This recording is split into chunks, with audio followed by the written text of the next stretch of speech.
बाजी के दोनों कूलों को पकड़कर दबा और खोल रहा था। बीच में फिंगर भी फेर रहा था कि अचानक मैंने शिद्दत जज्बात में अपनी उंगली बाजी की ग्रेनेड में दाखिल कर दी। बाजी के होंठ मेरे होंठ में गड़ गए। दर्द की वजह से बाजी ने मेरे होंठ पर काट लिया और एकदम से होंठ मुझसे अलग किए। पीछे से मेरे दोनों हाथ पकड़ लिए और नफी में सर हिलाने लगी। मेरे दाएं हाथ के बीच वाली उंगली अब तक बाजी की ग्रेनेड के अंदर और बायां हाथ मैंने बाजी के बाएं चबूतड़ पर रखा हुआ था। मैंने बाजी की ग्रेनेड से उंगली निकाल ली और दोनों हाथ शलवार से निकाल लिए। बाजी एकदम दीवार के साथ पीछे चिपक गई और अपनी ग्रेनेड को पकड़ लिया। उंगली करने से बाजी को दर्द हो रहा था। बाजी लंबे लंबे सांस ले रही थी और मैंने इतने में अपनी कमीज के बटन खोले और अपनी कमीज उतारने लगा। बाजी ने कहा, मोहसिन ये क्या कर रहे हो? मैंने कहा, वही जो आप देख रही हैं। बाजी ने कहा, नहीं नहीं मोहसिन, मैं इससे आगे नहीं बढ़ूंगी। इतना कुछ तो कर लिया है तुमने। मैंने बाजी को कहा, अभी तो बहुत कुछ बाकी है, और बाजी को धक्का देकर अपने पास खींचा और बाजी और मैं चारपाई पर गिरने वाले हो गए और बाजी मेरे ऊपर आ गई। बाजी का वजन बहुत ज्यादा था। मैंने दोनों टांगों में बाजी आयशा को जकड़ लिया और नीचे से अपनी दोनों टांगे आयशा की कमर के गिर्द बांध दिए। इनके चबूतरों पर भी फेरने लगा। नीचे से मेरा नाक आयशा के पेट पर दबा हुआ था। आयशा ने कहा, मोहसिन प्लीज चले जाओ, कहीं अदरीस ना उठ जाए। मैंने कहा, नहीं, आप हर बार ऐसे करती हैं, खुद मजे लेकर मुझे छोड़ देती हैं। आयशा ने कहा, अच्छा तुम किसी और दिन आना, मैं वादा करती हूँ फिर इससे ज्यादा करेंगे। मैंने कहा, पक्का वादा? आयशा ने कहा, हाँ पक्का वादा। मेरे चेहरे पर खुशी दौड़ गई और मैंने आयशा की गाल पर चूम लिया। अचानक मुझे ख्याल आया कि इमाम साहब ने मुझे किताब लेने का कहा था। ये ख्याल आते ही मैं झट से उठा और आयशा भी उठी। मैं अपनी शलवार कमीज पहनने लगा। टाइम देखा तो 12:10 हो रहे थे। आयशा ने जल्दी से किताब निकाल कर मुझे दी और कहा, अब जल्दी जाओ, भी कहीं इमाम साहब घर पर ही ना आ जाएं। मैंने आयशा से पूछा, फिर कब आऊं? आयशा ने कहा, देखो मैं बता दूंगी, लेकिन अब साला और हिफ्जा और सलमा का मदरसा दोपहर तक है और वो 2 बजे आती हैं। सुबह के टाइम अक्सर इमाम साहब घर पे होते हैं, इसलिए ऐसा करना, तुम अगले जुमे को या हफ्ते को ही आना। बाकी दिनों में बड़ा मुश्किल है। अगर इमाम साहब सुबह घर पर ना होते तो फिर ठीक था, मैं तुम्हें बुला भी लेती, लेकिन सुबह इमाम साहब घर पर होते हैं। मैंने कहा, अच्छा ठीक है। मैं जल्दी जल्दी में घर से निकलने लगा। मैं गली से निकलकर अगली गली में मुड़ा ही था कि इमाम साहब आगे से आते हुए नजर आए। इमाम साहब मेरे पास पहुंचे और थोड़ा नाराजगी के साथ बोले, मोहसिन इतनी देर कहाँ लगा दी थी? मैंने कहा, इमाम साहब असल में मुझे बहुत तेज पेशाब आ रहा था, इसलिए मैं घर चला गया था और अम्मी ने दुकान से कुछ लेने को भी बोल दिया था, इसीलिए बस अभी अभी सामान देकर आया हूँ अम्मी को। मैंने कहा, इमाम साहब मुझे माफ कर दे। इमाम साहब ने कहा, अच्छा बेटा मोहसिन, कोई बात नहीं, लेकिन जुमा के टाइम जल्दी आना, तुम हमेशा आखिर में आते हो। मैंने जी इमाम साहब कहा और अपने घर की तरफ चल दिया। और फिर कुछ दिन के बाद आयशा बाजी के घर पहुंचा तो दरवाजा बंद था। मैं थोड़ा हैरान हुआ, आज दरवाजा बंद है। फिर मैंने दरवाजा हल्का सा खटखटाया। थोड़ी देर बाद दरवाजा खुला और बाजी ने दरवाजा खोला और मुझे देखकर बोली, तुम, क्या हुआ? मैंने कहा, यार नहीं आपको क्या? बाजी ने एक तरफ मेरी तरफ देखा और कहा, मोहसिन अभी अदरीस उठा हुआ है और वो खेल कूद कर रहा है, इसका डर है।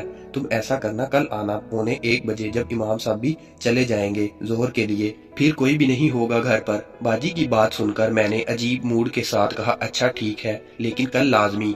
फिर मैं मुड़ा और बाजी ने दरवाजा बंद कर लिया। मुझे सख्त गुस्सा आने लगा बाजी पर। ये बाजी भी ना बड़ी ही कोई जालिम औरत है। सही बात है, ये औरत का मकरूफ रेब बड़ा मुकर होता है। 3.5 घंटे मैंने चाय के होटल पर बैठकर ख्वारी काटी और जब बाजी के घर पहुंचा तो आगे से बहाना बनाती है। मैं दिल ही दिल में कहने लगा, कल तो इसको नहीं छोड़ूंगा, कल इसको बताऊंगा इसने मुझे जितना तड़पाया है ना। फिर मैंने गुस्से में घर की तरफ चल दिया। टाइम उस वक्त 12 के करीब होने वाला था। थोड़ी देर घर के बाहर रुक कर मैं घर में दाखिल हो गया और बैग फेंक कर बेड पर सो गया।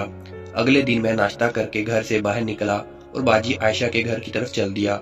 मैंने सोचा शायद इमाम साहब अब चले गए होंगे। बाजी आयशा के घर पहुंचा तो आज भी दरवाजा बंद था। मैंने गली में इधर उधर देखकर दरवाजा बजाया तो थोड़ी देर के बाद दरवाजा खुला। बाजी नमूदार हुई और मुझे देखकर थोड़ी सी सहम गई, फिर अंदर आने का इशारा किया। मैं कमरे में पहुंचा। बाजी आयशा ने चारपाई पर गद्दा बिछा रखा था। मैंने सोचा शायद बाजी आयशा ने भी आज तैयारी कर रखी है। बाजी आयशा एक घड़ी मेरी तरफ देखा और कहा, तुम बैठो, मैं चाय बनाकर लाती हूँ तुम्हारे लिए। मैंने कहा, नहीं छोड़े बस। आयशा ने कहा, अच्छा अब तुम मना करोगे? फिर आयशा किचन में चली गई। मुझे बेचैनी के आलम में बैठा नहीं जा रहा था। घड़ी पर टाइम देखा तो 12:50 हो रहे थे। मुझे अंदाजा था इमाम साहब कम से कम 1:45 तक मस्जिद में ही होंगे, सो मेरे पास पौने घंटे का टाइम था। आज मैं अपने अरमानों पर पानी नहीं फेरने देना चाहता था। हर हाल में आयशा के जिस्म को भरपूर तरह से निचोड़ना चाहता था। मेरे दिल में ख्याल आया कि किचन में जाऊं, लेकिन रुक गया। फिर 10 मिनट बाद आयशा किचन से चाय लेकर आई और खुद सामने पड़ी कुर्सी पर बैठ गई और चाय पीते पीते मेरी तरफ देखने लगी। आयशा ने आज नीले कलर की सलवार कमीज पहन रखी थी और ऊपर से काली चादर ले रखी थी। मैंने जल्दी में चाय खत्म की और आयशा को बोला, अब जल्दी करें भी। आयशा ने कहा, किस चीज के लिए? मैं अजीब गुस्से वाले मूड में बोला, आयशा प्लीज ना, कब से इंतजार कर रहा हूँ। आयशा ने कहा, अच्छा तुम एक बात बताओ। मैंने कहा, जी आयशा। आयशा ने पूछा, तुम पीछे से क्यों दबाते हो? मैंने बोला, आयशा मुझे मजा आता है और आज मुझे अच्छी लगती है। बाजी ने कहा, जहीर को तो मैंने अंदर हाथ डालने नहीं दिया था कभी, तुम फिर भी बहुत आगे बढ़ चुके हो।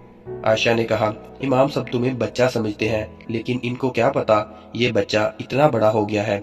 आयशा थोड़ा सा मुस्कुरा दी। मैंने कहा, अच्छा ना, बस ज्यादा बातें ना करें। मैं उठा और बाजी की कुर्सी के करीब आया। आयशा के दोनों हाथ पकड़े और कुर्सी से उठाया। आयशा ने मेरी आंखों में देखा और फिर मुझे गले लगा लिया। मैंने भी कमर के गिर्द हाथ कसकर बांध दिए। आयशा मेरे गले में हाथ डालकर चिपकी हुई थी और मैं नीचे हाथ ले जा चुका था। मैंने आयशा की कमीज को साइड से पकड़ा और उठाकर शलवार के अंदर हाथ दाखिल कर दिए। आयशा के नरम चबूतरे मेरे हाथों में थे। मैं आयशा के कूल्हों को उसी दिन की तरह दबा रहा था जिस तरह पहली बार दबाया था।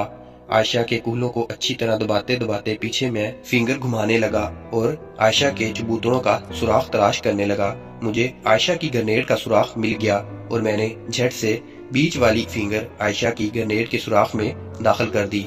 आयशा एकदम से हिली और मेरे गले से अलग हुई और मेरी आंखों में देखकर नहीं नहीं का सर हिलाने लगी। मैंने आयशा के होंठ पर होंठ रखे और नीचे से मेरा लिंक आयशा की चिड़िया के ऊपर हिस्से पर लगने लगा। मैंने अब आयशा की ग्रेनेड में उंगली अंदर बाहर करना शुरू की, जिसकी वजह से आयशा को दर्द होने लगा और वो कभी कभी मेरे होंठों पर काट लेती। अचानक मैंने आयशा का एक हाथ पकड़ा और अपने सांप पर रख दिया।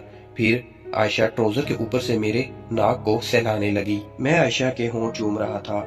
अब मैं फुल मजे में था। मेरा अगला कदम बढ़ाने का इरादा था।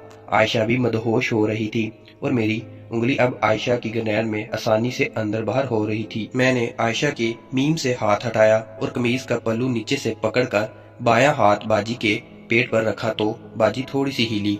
फिर मैंने बगैर रुके हाथ बाजी के मीम पर रख दिया। बाजी ने कुछ नहीं कहा। स्टोरी का बकिया हिस्सा पार्ट 6 में अपलोड कर दिया जाएगा। हम आपके लिए इस तरह की स्टोरीज लाते रहेंगे। हमारे चैनल को लाइक और सब्सक्राइब करना ना भूलें।